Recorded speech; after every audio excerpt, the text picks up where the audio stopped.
নমস্কাৰ। এই মুহূৰ্তত আহি পৰিছে অসমবাসী ৰাজ্যৰ কাৰণে কেইবাটাও গুৰুত্বপূৰ্ণ খবৰ। ৰেচন কাৰ্ডক লৈ বৃহৎ ঘোষণা। যিসকলৰ ৰেচন কাৰ্ড আছে তেওঁলোকে এতিয়াৰে পৰা আৰু বিনামূলীয়াকৈ চাউল নাপায় আৰু চাউলৰ পৰিৱৰ্তে তেওঁলোকক দিয়া হ'ব 9 বিধকৈ সামগ্ৰী। কিন্তু কি সামগ্ৰী আৰু যিসকলে নতুনকৈ আবেদন কৰিব তেওঁলোকৰ বাবে সুখবৰ। আৰু অৰুণোদয় আঁচনিক লৈ বৃহৎ ঘোষণা। যিসকলে অৰুণোদয় আঁচনিৰ ধন এইটো মাহৰ 10 তাৰিখে 1250 টকাকৈ লাভ কৰা নাই তেওঁলোকৰ বাবে এটা ডাঙৰ আপডেট। আৰু যিসকলে নতুনকৈ আবেদন কৰিব তেওঁলোকৰ বিষয়েও এটা নতুন আপডেট আহিছে। আৰু PM কিষাণ যোজনাৰ 18 নং কিস্তি ধন পাবলৈ হ'লে আপোনালোকৰ নতুন এখন লিষ্ট আহিছে। সেইখন লিষ্টত যদি আপোনালোকৰ নাম আছে তেন্তে আপোনালোকে লাভ কৰিব 18 নং কিস্তিৰ ধন। আৰু যদি নাম নাথাকে অন্যথা আপোনালোকে হয়তো বঞ্চিত থাকিব পাৰে। গতিকে লিষ্টখন চাব পাৰিব এইটো ভিডিঅ'ৰ মাধ্যমত। গতিকে ভিডিঅ'টো সম্পূৰ্ণকৈ চাওক আৰু ষ্টেপ বাই ষ্টেপ সকলোখিনি কথা বুজি লওক। তো বলক ভিডিঅ'টো আৰম্ভ কৰোঁ। আজিৰ প্ৰথমটো খবৰ হৈছে ৰেচন কাৰ্ডক লৈ। ৰেচন কাৰ্ডক লৈ কেন্দ্ৰীয় চৰকাৰৰ বৃহৎ ঘোষণা। আপোনালোকে সকলোৱে জানে যে ৰেচন কাৰ্ডৰ জৰিয়তে বিনামূলীয়াকৈ প্ৰতি মাহতে চাউল লাভ কৰি আহিছে বা লাভ কৰিছে। আৰু এতিয়াৰে পৰা কেন্দ্ৰীয় চৰকাৰে এটা সিদ্ধান্ত লৈছে যে যিসকলৰ ৰেচন কাৰ্ড আছে তেওঁলোকক চাউলৰ পৰিৱৰ্তে তেওঁলোকক দিয়া হ'ব নতুনকৈ 9 বিধকৈ সামগ্ৰী। কিন্তু কি সামগ্ৰী লাভ কৰিব সবিশেষ চাওক পোনপ্ৰথমতে এই লিষ্টখনত।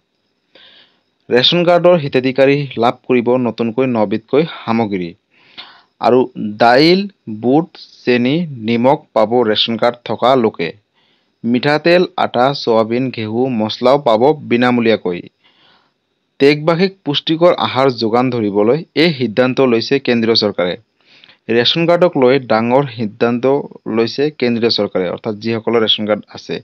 দেশৰ 90 কোটি লোকক সামৰি লৈছে ৰেচন কাৰ্ডে।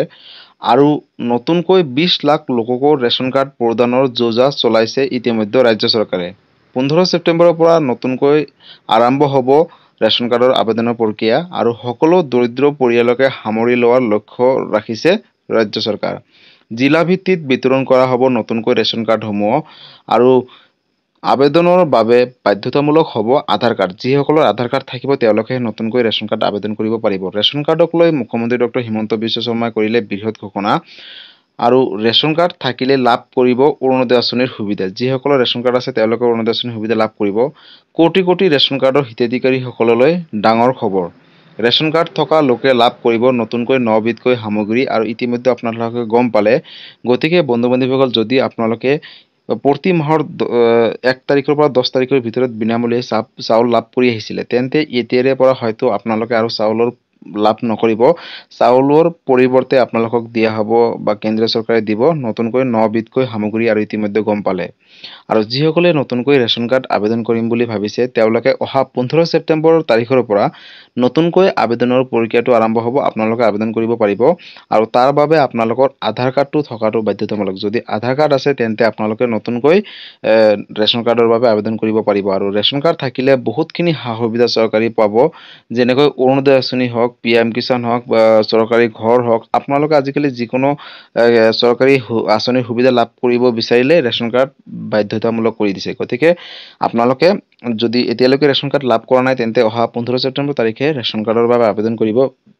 অকল আধাৰ কাৰ্ড হ'লেও নহ'ব, আপোনালোকৰ বাকী কিছুমান নথি পত্ৰ লাগিব।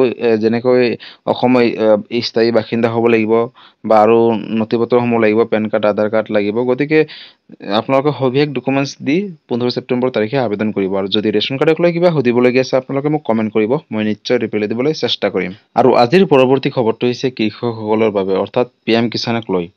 যিসকল কৃষক প্ৰতি বছৰে 6,000 টকা 3টা ইনষ্টলমেণ্টৰ যোগেদি লাভ কৰি আহিছে তেওঁলোকৰ বাবে এটা ডাঙৰ আপডেট।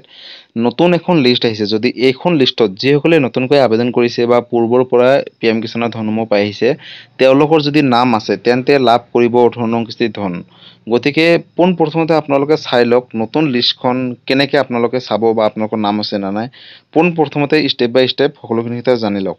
আপোনালোকৰ মোবাইলত আপোনালোকে গুগল ব্ৰাউজাৰটো অ'পেন কৰি pmkishan.government.in চাৰ্চ কৰিব। চাৰ্চ কৰাৰ পিছত এনেকুৱা ইণ্টাৰফেচ আহিব আৰু ইয়াৰ ওপৰত এবাৰ ক্লিক কৰিব। ক্লিক কৰাৰ পিছত আপোনালোকৰ সন্মুখত অফিচিয়েল পেজটো খোল খাব। আৰু ইয়াতে আপোনালোকে চাব পাৰিছে এনেকুৱা পেজ আহিব। আৰু ইয়াতে আপোনালোকে এইখিনি পঢ়ি চাব পাৰে যে 17 ইনষ্টলমেণ্ট অফ PM কিষাণ 18 জুনৰ, অৰ্থাৎ 18 জুন তাৰিখে PM কিষাণ যোজনাৰ 17 নং কিস্তি ধন দিছিলে। EKYC mandatory. গতিকে আপোনালোকে পঢ়ি চাব। আৰু ইয়াতে স্ক্ৰল ডাউন কৰাৰ পিছত আপোনালোকৰ সন্মুখত EKYC বা আপডেট মোবাইল নাম্বাৰ, নাও ইয়ৰ ষ্টেটাছ, গতিকে আপোনালোকে বহুতখিনি চাব পাৰিব বা হেল্প ডেস্ক যদি আপোনালোকে কিবা অফিচিয়েলভাৱে সুধিবলগীয়া আছে PM কিষাণ অফিচৰ পৰা তেতিয়া জানিবলগীয়া আছে তেন্তে আপোনালোকে হেল্প ডেস্কত ক্লিক কৰি জানিব পাৰিব। আৰু তলত চাওক বেনিফিচিয়াৰী লিষ্ট আৰু ইয়াৰ ওপৰত আপোনালোকে ক্লিক কৰিব। ক্লিক কৰাৰ পিছত কিন্তু আপোনালোকৰ সন্মুখত বেনিফিচিয়াৰী লিষ্টটো এনেকুৱাকৈ খোল খাব। ইয়াতে চাওক চিলেক্ট কৰিব লাগিব, অৰ্থাৎ প্ৰথমত আছে ষ্টেট। ষ্টেটৰ ওপৰত ক্লিক কৰি আমি আছামৰ হয়, গতিকে আছামৰ ওপৰত এবাৰ ক্লিক কৰিব। ক্লিক কৰাৰ পিছত পেজটো লোডিং হ'ব আৰু তাৰপিছত আছে ছেকেণ্ড অপশ্যনত ডিষ্ট্ৰিক্ট। ডিষ্ট্ৰিক্টটো আপোনালোকৰ অসমৰ গোটেইকেইটা ডিষ্ট্ৰিক্ট দি আছে ইয়াত। আপোনালোকে যোনটো ডিষ্ট্ৰিক্ট হয় সেইটো এবাৰ চিলেক্ট কৰিব। মই উদাহৰণস্বৰূপে মই চৰাইদেউৰ হয়, মই চৰাইদেউৰ ওপৰত এবাৰ চিলেক্ট কৰিলোঁ। আৰু তাৰপিছত আহিব চাব ডিষ্ট্ৰিক্ট, য'ৰ হয় আপোনালোকৰ সেই ডিষ্ট্ৰিক্ট অনুযায়ী কিন্তু চাব ডিষ্ট্ৰিক্ট হয়, সেইটো আপোনালোকে চিলেক্ট কৰিব। তাৰপিছত ব্লক আহিব, আপোনালোকৰ ব্লক ক'ৰ হয় আপোনালোকে তাৰ ওপৰত এবাৰ ক্লিক কৰিব। তাৰপিছত ইয়াত আহিছে ভিলেজ, লাষ্ট শেষৰটো মানে, অৰ্থাৎ আপোনালোকে ভিলেজ যোনটো হয় সেইটোৱে দিব। আপোনালোকে এনেকৈ স্ক্ৰল ডাউন কৰিব কাৰণ ভিলেজটো বহুত হ'ব আপোনালোকৰ ব্লকত, গতিকে আপোনালোকৰ যোনটো হয় আপোনালোকে একজেক্ট তাৰ ওপৰত ক্লিক কৰি গেট ৰিপৰ্টৰ ওপৰত এবাৰ ক্লিক কৰিব। আৰু ক্লিক কৰাৰ পিছত কিন্তু আপোনালোকৰ সন্মুখত নতুনখন এখন পেজ আহিব। আৰু এই পেজখনতে কিন্তু PM কিষাণ যোজনাৰ যিসকল হিতাধিকাৰী আছে, অৰ্থাৎ যিসকল PM কিষাণ যোজনাৰ ধনসমূহ পায় তেওঁলোকৰ নাম কিন্তু আহি পৰিছে, আপোনালোকে চাব পাৰিছে। আৰু এনেকৈ আপোনালোকে নিজৰ নামসমূহ চাব পাৰিব যে PM কিষাণ যোজনাত অন্তৰ্ভুক্ত হৈ আছে নে নাই, বা আপুনি PM কিষাণ যোজনাৰ এজন যোগ্য হিতাধিকাৰী হয় নে নাই। যদি হয় তেন্তে আপোনালোকে 18 কিস্তি ধন লাভ কৰিব। আৰু ইয়াত চাওক তলত আছে 2, অৰ্থাৎ অপশ্যন 2, আপোনালোকে 2ৰ ওপৰত ক্লিক কৰিব, বা আপোনালোকৰ ক্ষেত্ৰত 3, 4, 5 এনেকুৱাও আহিব পাৰে। অৰ্থাৎ যিমান হিতাধিকাৰী হ'ব সিমান বাঢ়ি গৈ থাকিব, 1 2 3 4 5 এনেকৈ। গতিকে বন্ধু বান্ধৱীসকল আপোনালোকে পেজখিনি চাব ধুনীয়াকৈ আপোনালোকৰ নামসমূহ আছে নে নাই। যদি এইখন পেজত আপোনালোকৰ নাম আছে তেন্তে আপোনালোকৰ লাভ কৰিব 18 কিস্তি ধন। আৰু 18 কিস্তি ধন বহুতে কৈ আছে যে দুৰ্গা পূজাৰ আগতে দিব, অৰ্থাৎ বহুত ছ'চিয়েল মিডিয়াত ইতিমধ্যে চৰ্চা চলি আছে। এতিয়ালৈকে অফিচিয়েলভাৱে কোনো ধৰণৰ আপডেট দিয়া নাই যে খাটাং দুৰ্গা পূজাৰ আগতে দিব বুলি, যাৰ বাবে মই আপোনালোকৰ আগত অৱগত কৰিব নোৱাৰিছোঁ। যদি দুৰ্গা পূজাৰ আগত দিয়ে অফিচিয়েলভাৱে ডেট ঘোষণা কৰে তেন্তে আপোনালোকৰ মাজত মই ভিডিঅ' এটা বনাই আপলোড কৰিম। আপোনালোকে সেই ভিডিঅ'টো চাই ল'ব আৰু জানিব পাৰিব। আৰু যদি PM কিষাণ যোজনাক লৈ কিবা সুধিবলগীয়া আছে আপোনালোকে মোক কমেণ্ট কৰিব, মই নিশ্চয় ৰিপ্লাই দিবলৈ চেষ্টা কৰিম। আৰু আজিৰ পৰৱৰ্তী খবৰটো হৈছে অৰুণোদয় আঁচনিক লৈ। অৰুণোদয় আঁচনিক লৈ বৃহৎ ঘোষণা। যিসকলে এইটো মাহৰ 10 তাৰিখে যি ধন দিছিলে অৰুণোদয় আঁচনি 1250 টকা, এতিয়ালৈকে যিসকলে লাভ কৰা নাই তেওঁলোকৰ বাবে এটা নতুন আপডেট। বন্ধু বান্ধৱীসকল, ইতিমধ্যে মুখ্যমন্ত্ৰী ডক্টৰ হিমন্ত বিশ্ব শৰ্মাই ঘোষণা কৰিছে যে যিসকলে যোগ্য হ'ব তেওঁলোককহে এতিয়াৰে পৰা অৰুণোদয় আঁচনি ধনসমূহ প্ৰেৰণ কৰিব বুলি।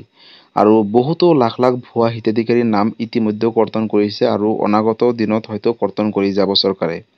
গতিকে আপোনালোকে যদি যোগ্য হয় তেন্তে আপোনালোকে অৰুণোদয় আঁচনি ধন নিশ্চয় লাভ কৰিব। তাৰ বাবে হয়তো 10 তাৰিখে নোসোমালে, 11 তাৰিখে নোসোমালেও, 12 তাৰিখে নোসোমালেও হয়তো 13, 14, 15 তাৰিখৰ ভিতৰত কিন্তু আপোনালোকৰ ধনসমূহ সোমাই যাব। কাৰণ DBDৰ মাধ্যমত প্ৰেৰণ কৰে অৰুণোদয় আঁচনি ধনসমূহ। কেতিয়াবা এদিন দুদিন টাইমটো লাগি যায়।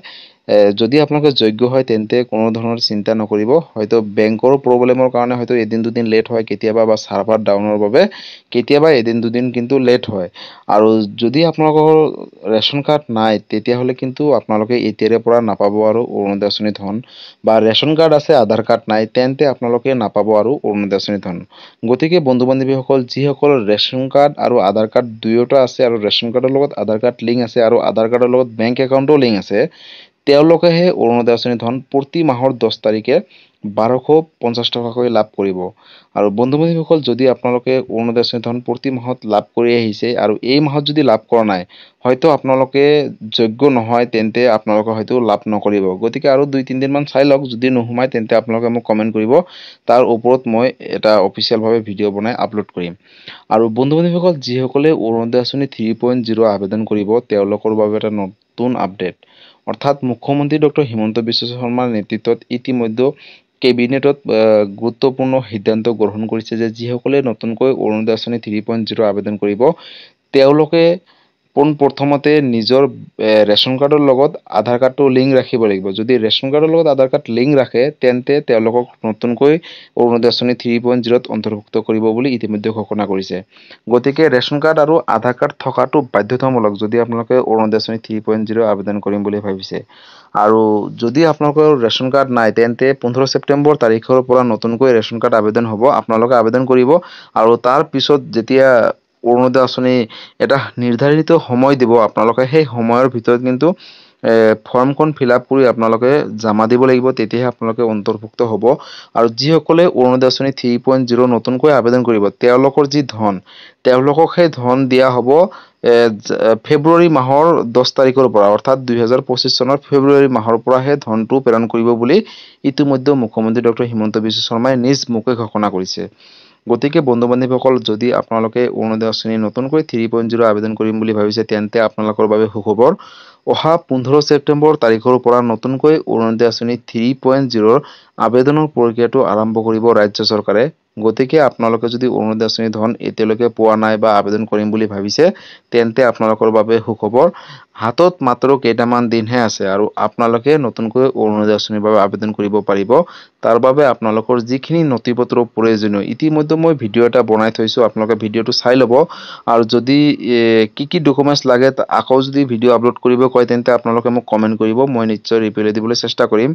আৰু অৰুণোদয় আঁচনিক লৈ যদি কিবা সুধিবলগীয়া আছে, আপোনালোকে মোক কমেণ্ট কৰিব, মই নিশ্চয় ৰিপ্লাই দিবলৈ চেষ্টা কৰিম। গতিকে বন্ধু বান্ধৱীসকল, আজি আছিলে এইটো এটা ইনফৰ্মেটিভ ভিডিঅ' আৰু গুৰুত্বপূৰ্ণ খবৰ। ভিডিঅ'টো চাই কেনেকুৱা পালে? যদি ভাল পালে, চেনেলটোত নতুনকৈ আহিছিলে, চেনেলটো ছাবস্ক্ৰাইব কৰিব, লাইক কৰিব।